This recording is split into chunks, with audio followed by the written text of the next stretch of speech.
In this video, we're going to cover some of the basic functions, features, and tips when using a Humminbird SOLIX or APEX fish finder.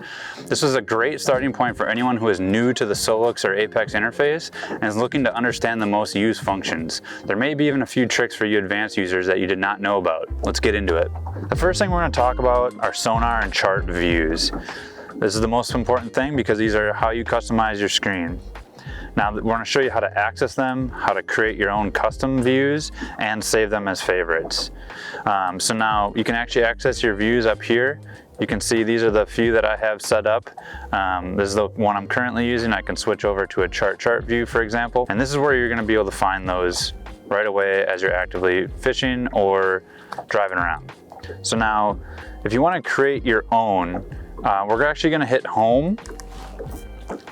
And we're actually going to click on views here. This will show you all the custom views that come standard with the unit.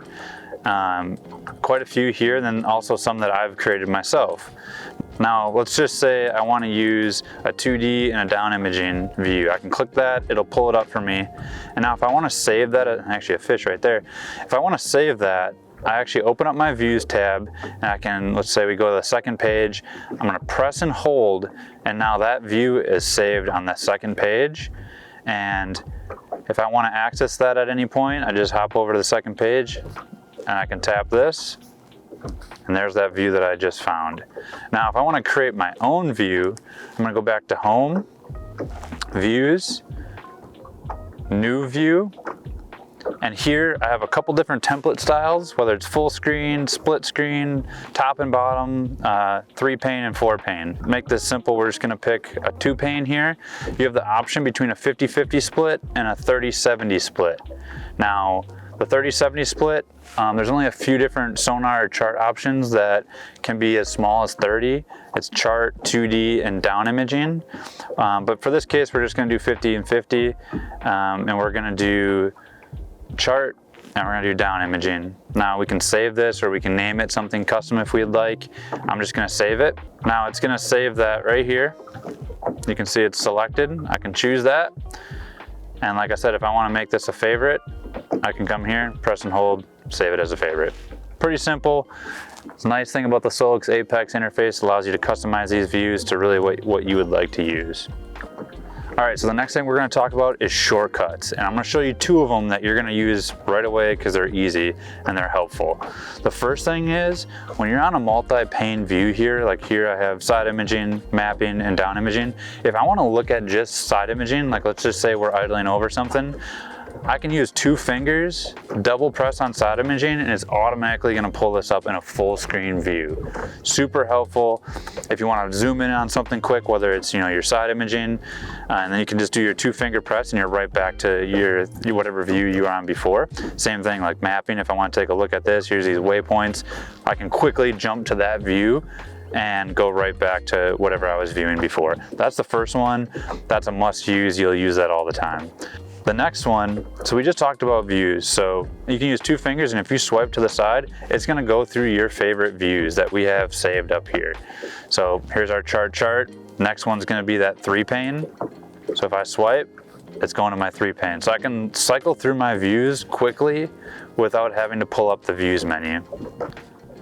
The next thing we're going to show you is how to mark a waypoint. And there's a couple different ways you can do it, but the first way, the most basic way, you'll notice over here there's a mark button. Now if I hit that once, it's going to pull up the waypoint mark option. I'm going to hit it a second time, and it's going to mark a waypoint directly beneath my boat. Now another thing you're going to see, these favorites come up. Now these are totally customizable favorites, icons and colors. We have a full video that explains all of that, so I won't get into that here, but you can customize those waypoints. But by just marking that, I can double press it twice. It's already going to mark a waypoint. It knows I have one here.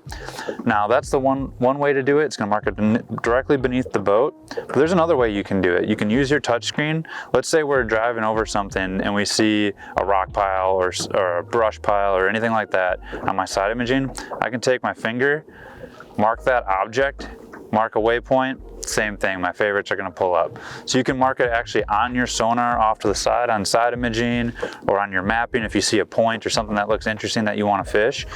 A similar option to using, the touch screen, I can actually use this joystick here If I don't prefer touchscreen, I can go find an object and double press my mark button. Same thing, favorites, can mark it that way as well.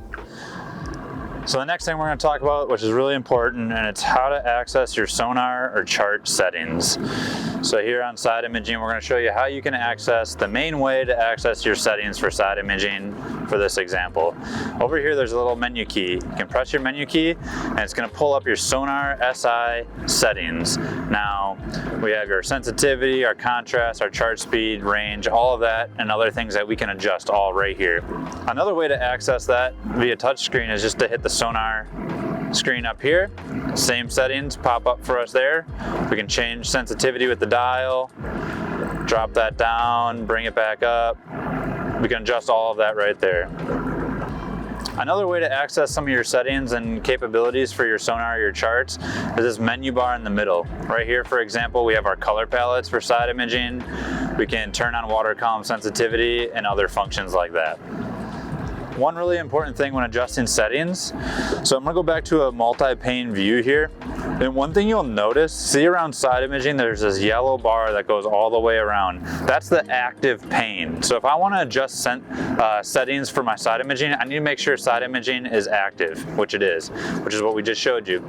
But now if I wanna adjust any kind of settings on my mapping, I have to activate that pane right there, so that when I open up the menu, now I'm receiving settings that are related to my map. Same thing for down imaging. I can click over there, hit my menu. These are my settings for down imaging. So you have to pay attention to the active pane. Another way to change between active panes, other than just simply touching, is this button right here. This will change between the panes. You'll see it highlight. Even open up your sidebar here as well, but I'm back to side imaging and I can adjust my settings there. One other thing that's worth showing, so we have our side imaging pane here active, and if I want to adjust sensitivity real quickly without having to open a menu, I simply take this dial and I'm going to adjust my sensitivity up or down. But now if I want to adjust range when on a side imaging view, I can press the plus or minus icon, and that's going to pull up my range options. So if I want to crank that up to 120 feet, I can do that quickly without having to open up my menus. All right, so the next thing we're going to show you is the sidebar, which you're going to see right here on the left side of your screen. Now, we already showed you views. You can see that here. That would be your views. You also have this option here that actually shows data related to our transducer, so our depth, course, things like that. And then the bottom one, this is actually a trolling motor prop. You can see we're connected to our Minn Kota Ultrex through the One Boat network, so we can pull that data up, control our trolling motor, hit spot lock, anything like that. If you have Raptors or Talon shallow water anchors, that would show up here as well, but that's the sidebar. All right, the next thing we're going to show you that's a really cool, it's a unique thing for SOLIX and APEX, and it's called Sonar Scroll. So now, let's say we're looking at side imaging here and we saw something back behind us that we really wanted to either mark a waypoint on or go back and fish. On SOLIX, I can simply scroll back and see history. So we had some fish here right on the edge of a weed line. Let's say I mark a waypoint there. I'm gonna mark that waypoint. I'm gonna go back, and guess what? That waypoint is gonna show up behind the boat, right where we went over it. A really cool feature, being able to scroll back, look at history. You know, once you roll over something, it's not gone forever. We can actually scroll back. You can see these fish right here. That's a pretty cool feature. So the next thing we're going to show you is how to take a screenshot. You know, you've probably seen Humminbird mega imaging screenshots all over social media, websites, articles, things like that.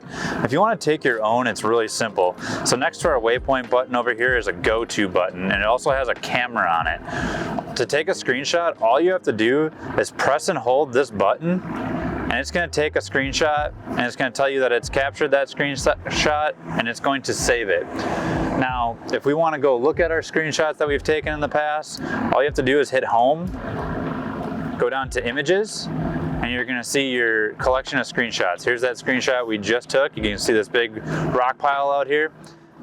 Last thing we're going to show you is standby and how to put a SOLIX or an APEX into standby. Obviously, you may want to use this to conserve battery or avoid interference between multiple units or anything like that. And you can press the power button and tap standby. That'll put the unit down into standby. and you can press power to bring it back. Another simple way to do it, even quicker way, double press power right into standby.